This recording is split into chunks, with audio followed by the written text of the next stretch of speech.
Hey folks, so in this video, I'm going to show you these 5 Venus Flytraps which I purchased for $1 a piece from Lowe's, how I managed to revive them, well, most of them, and it took just about 5 weeks, and they became nice, happy, carnivorous plants.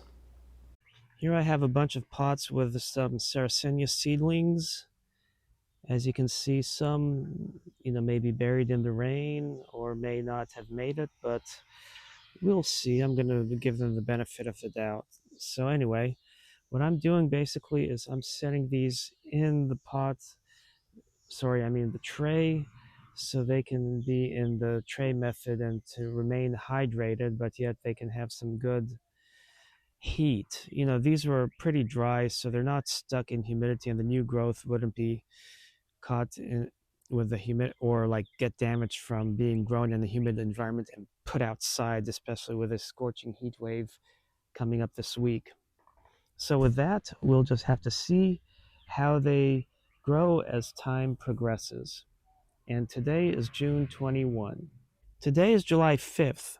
And I had put these in a tray of water on June 21. So you're talking 9 plus 5, so 14 days. And you can see one is completely dead, as you can see. But, whoops. But look at this one. You have some nice growth on it. And this one here, some more nice growth. And this one also some growth occurring. Then this one, it's still green, but let's see if you look. So we have 4 that are alive and 1 that did not recover. So getting 4 Venus Flytraps for $5 was a good deal.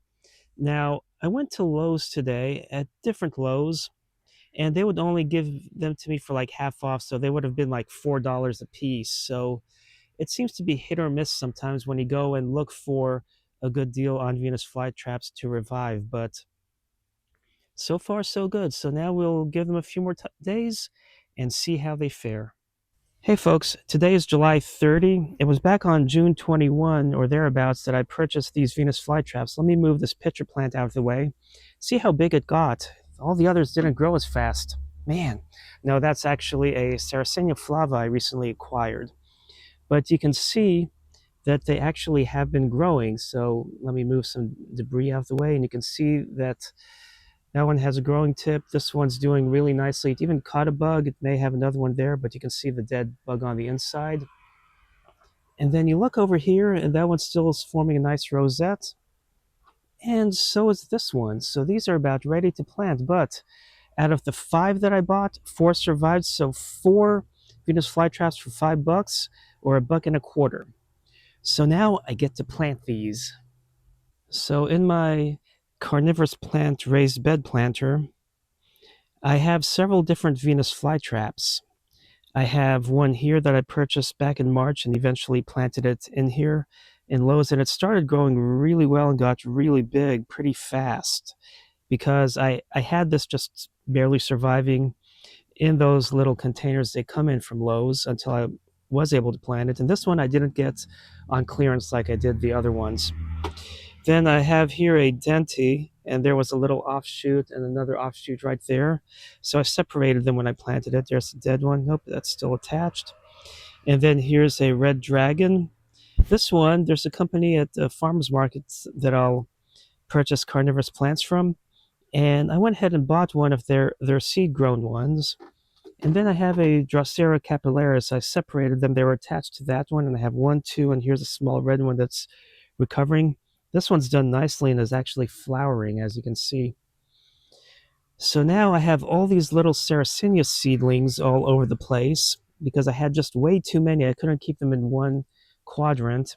So now I have to find some areas around here to plant those. But by labeling these, like I have that one, the bog orchid, Diania muscipula from Lowe's, Denti, red dragon, these labels came with those and stuff. It helps me keep an eye on them because I would like to mix and match and see what new varieties I can propagate. So I've been purchasing Venus flytraps from various sources just in order to have a mix of gene pool, because people typically vegetatively propagate, so you get them from one source. You're getting them all genetically identical unless they have different cultivars advertised. But I also have another one. Let me go get it to show you that one. And here it is, a special Venus flytrap. Look at how the they're pretty long, like these here are leggy versus short and wide, but they're also long and wide. This one, I'm not sure if it's a named variety or not, but it came from a breeding program at Southeastern Community College. So I had some connections and was able to get one of these. So I'm excited about this one. But now let's focus on these Venus flytraps.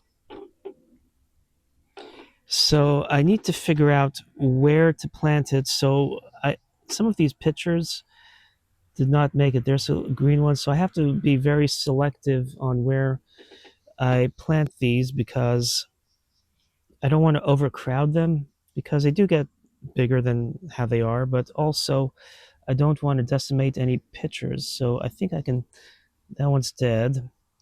And yeah, so I'm going to actually plant this here. So one easy way to plant is to do that.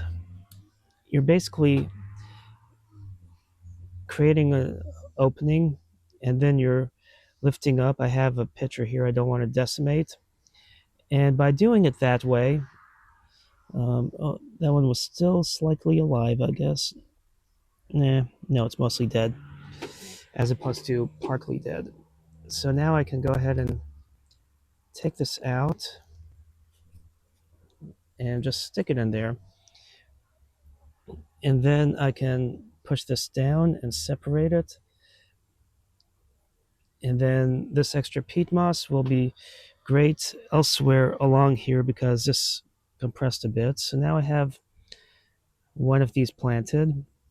And next spring, as these teensy weensy pitcher plant seedlings get more fortified and start to grow bigger, I do plan on removing them from here. This is just because you saw the tray that I had a ton of pitcher plants in, of the little tiny seedlings.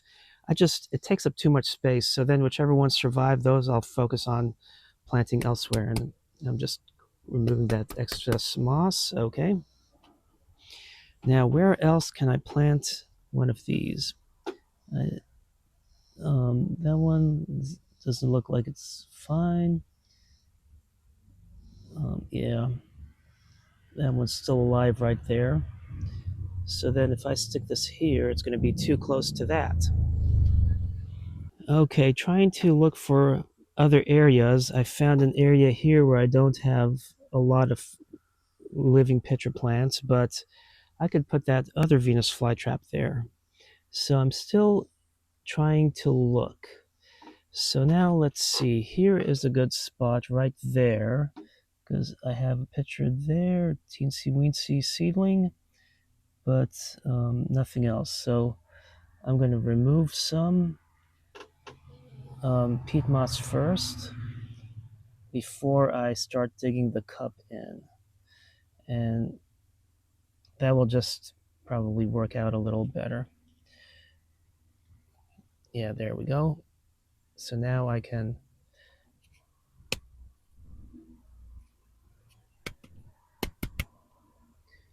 whoops, I hope I didn't damage it after reviving it. There we go, it's still fine.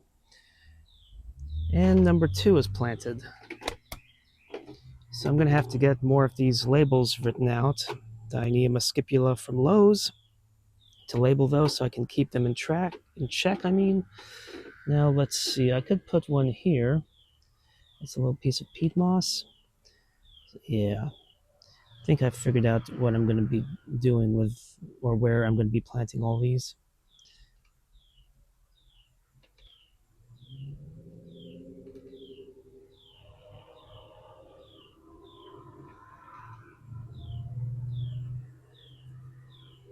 See how easily that is to plant these, and then you have a little plug And as you can see, doing it that way, you get really nice, big, huge, healthy Venus flytraps. And then let's see, I hope I didn't bury any pitcher plants there, but I don't see any living ones here. So that's where this next one is going to go. I really wanted these more in the foreground, but I have to put them where I have to. I mean, this, oh, is that a pitcher plant? Might be a dead one. Because the reality is, this is what I'm going to be doing with this planter is use it mainly to grow some more different varieties of bog orchids, maybe some smaller sarracenias or seedlings, and then some sundews, Venus flytraps, and maybe even some butterworts if I can get temperate butterworts to stay alive. So far, I have a few tropical ones that are still alive with that soil mix. If you've seen my video from maybe 3 years ago on a soil mix recipe, and that's worked. But the temperate ones, they typically, you find them in the wild. You can find temperate butterworts growing alongside Venus flytraps. And last fall, I saw them growing alongside Venus flytraps at the Green Swamp Preserve. So in case anyone wants to go, just remember, Venus flytraps are not on the federal list for endangered species, but they are protected by the state of North Carolina. So if you find them in the wild, you're not allowed to harvest them. But now we have these planted, and we should get them to grow big and lush like this. And hopefully they may be different varieties, because if you've seen some of my earlier videos, I have found Denti and Red Dragon before from Lowe's, but I've never been able to keep Venus flytraps for too long if I grow them outside, because the squirrels get to them. But inside also, they don't grow as well and as they do outside. So now that I have this planter set up with my cage thing that I swing over, I am GTG, and I should have plenty of nice, healthy, flowering Venus flytraps in the springtime. I hope you enjoyed this video, and stay tuned. Check out my upcoming video on the one from Southeastern Community College. So thanks for watching, and happy planting.